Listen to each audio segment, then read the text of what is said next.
धर्म ग्रंथों के अनुसार एक बार महर्षि दुर्वासा के श्राप के कारण स्वर्गलोक का ऐश्वर्य धन वैभव सब विहीन हो गया था। तब समस्त देवतागण भगवान विष्णु के पास गए। भगवान विष्णु ने सभी देवताओं को असुरों के साथ मिलकर समुद्र मंथन करने का उपाय बताया और यह भी बताया कि समुद्र मंथन से निकलने वाले अमृत को ग्रहण करके तुम सभी अमर हो जाओगे। यह बात जब देवताओं ने असुरों के राजा बलि को बताया तब वह भी समुद्र मंथन करने के लिए तैयार हो गए थे। समुद्र मंथन से 14 दिव्य रत्न निकले थे जो असुरों और देवों में बांट दिए गए थे। लेकिन क्या आप लोग जानते हैं कि आखिरकार कौन कौन से थे वह 14 दिव्य रत्न? जानने के लिए इस वीडियो को पूरा आखिर तक देखिएगा। आपके अपने चैनल हिस्ट्री ऑफ गॉड में आप सभी का बहुत बहुत स्वागत है। अगर आपने अभी तक हमारे चैनल को सब्सक्राइब नहीं किया तो हमारे चैनल को सब्सक्राइब कर दीजिए, इस वीडियो को एक लाइक कर दीजिए, बेल आइकन आएगा उसे ऑल पर सेट कर दीजिएगा ताकि हमारे लेटेस्ट वीडियो सबसे पहले आपके पास पहुंचे। समुद्र मंथन के पहले क्रम से हलाहल विष निकला था।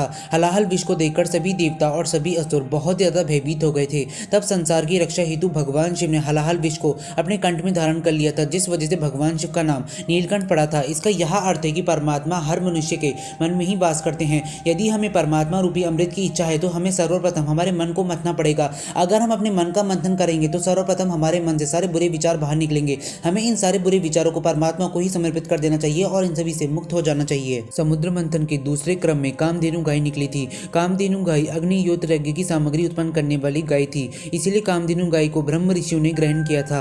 कामधेनु गाय प्रतीक है मन की निर्मलता का, क्योंकि मनुष्य के मन से बुरे विचार निकल जाने पे उसके मन में केवल और केवल निर्मलता ही शेष रह जाती है। कामधेनु गाय को इच्छा पूर्ति गाय भी कहा जाता है। समुद्र मंथन के तीसरे क्रम में उच्च श्रवा घोड़ा निकला था। उच्च श्रवा घोड़ा असुरों के राजा बलि को प्राप्त हुआ था। अगर हम मानव जीवन की दृष्टि से देखें तो उच्च श्रवा घोड़ा मन की गति का प्रतीक है। दुनिया में मन की गति को सबसे अधिक गतिशील बताया गया है। अगर हमें परमात्मा को प्राप्त करना है तो सबसे पहले हमें अपनी मन की गति पर नियंत्रण रखना होगा।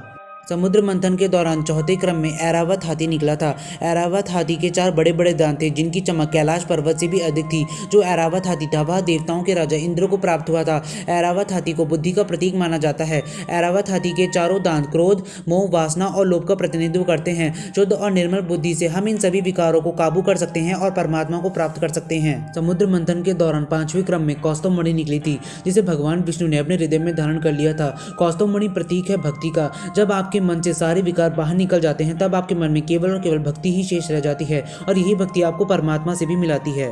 समुद्र मंथन के दौरान 6वें क्रम में कल्प वृक्ष निकला था।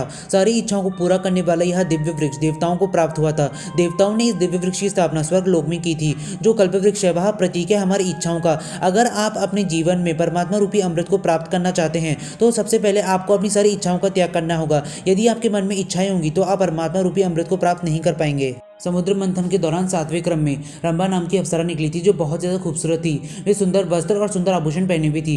रंभा अप्सरा को भी देवताओं ने अपने पास रख लिया था। अप्सरा प्रतीक है मनुष्य के मन में छुपी हुई वासना का। जब कभी भी हम किसी कार्य को विशेष रूप से करते हैं तब हम सबके अंदर वासना आके हमारा मन विकसित करने का प्रयास करती है। हम सभी को अपने मन में नियंत्रण करना बहुत ज्यादा जरूरी है। समुद्र मंथन के दौरान 8वें क्रम में देवी लक्ष्मी निकली थी। देवी लक्ष्मी को देखते ही असुर और देवता सभी यह चाहते थे कि लक्ष्मी उन्हें मिल जाए, लेकिन देवी लक्ष्मी पहले ही भगवान विष्णु को अपने पति के रूप में स्वीकार कर चुकी थी। देवी लक्ष्मी प्रतीक है धन, वैभव, ऐश्वर्य और अन्य सांसारिक सुखों का। जब हम सब परमात्मा रूपी अमृत को प्राप्त करना चाहते हैं तो सांसारिक सुख भी हमें अपनी ओर खींच सकते हैं, लेकिन हमें उन पर ध्यान नहीं देना चाहिए और केवल परमात्मा की भक्ति करनी चाहिए, जिससे हमें परमात्मा रूपी अमृत प्राप्त हो सकता है। समुद्र मंथन के दौरान 9वें क्रम में वारुणी देवी निकली थी। सभी देवताओं की सहमति से वारुणी को असुरों को दे दिया गया था। वारुणी का अर्थ होता है मदिरा, यानी कि नशा। यह भी एक बुराई है। मनुष्य के अंदर नशा किसी भी प्रकार का हो वह संसार के लिए और समाज के लिए बुरा ही होता है। अगर हमें परमात्मा को पाना है तो सबसे पहले हमें नशा छोड़ना होगा, तभी हमें परमात्मा की प्राप्ति हो सकती है। समुद्र मंथन के 10वें क्रम में चंद्रमा निकले थे, जिन्हें भगवान शिव ने अपने मस्तक पर धारण कर लिया था। चंद्रमा प्रतीक है शीतलता का। जब हम सबका मन बुरे विचारों से, लालच से, वासना आदि से मुक्त हो जाता है तब हम सबका मन चंद्रमा के समान ही शीतल हो जाता है। परमात्मा को पाने के लिए ऐसे ही मन की आवश्यकता होती है, ऐसे ही भक्तों को परमात्मा रूपी अमृत की प्राप्ति भी होती है। समुद्र मंथन के दौरान 11वें क्रम में पारिजात वृक्ष निकला था। यह दिव्य वृक्ष देवताओं को प्राप्त हुआ था। पारिजात वृक्ष की विशेषता थी कि इसे छूने मात्र से ही शरीर की सारी थकान दूर हो जाती थी। समुद्र मंथन से पारिजात वृक्ष निकलने का अर्थ है सफलता प्राप्त होने से पहले मिलने वाली शांति। जब हम सब परमात्मा के पास पहुंच जाते हैं तो हमारे शरीर की सारी थकान दूर हो जाती है और हम सबके मन में शांति का एहसास होता है। समुद्र मंथन के दौरान 12वें क्रम में 5 जनी शंख निकला था। इस शंख को भगवान विष्णु ने धारण किया था। शंख को विजय का प्रतीक माना गया है। इसके साथ साथ शंख की ध्वनि को बहुत ज्यादा शुभ भी बताया गया है। हमारे पुराणों में यह उल्लेख मिलता है कि जब हम परमात्मा रूपी अमृत से एक कदम की दूरी पर होते हैं तब हमारा मन ऐश्वर्य नाश से भर जाता है और ऐसी स्थिति में जाकर ही हम सबको परमात्मा से साक्षात्कार होता है। समुद्र मंथन के दौरान सबसे अंतिम क्रम में भगवान धन्वंतरी अपने हाथों में अमृत कलश लेकर प्रकट हुए थे।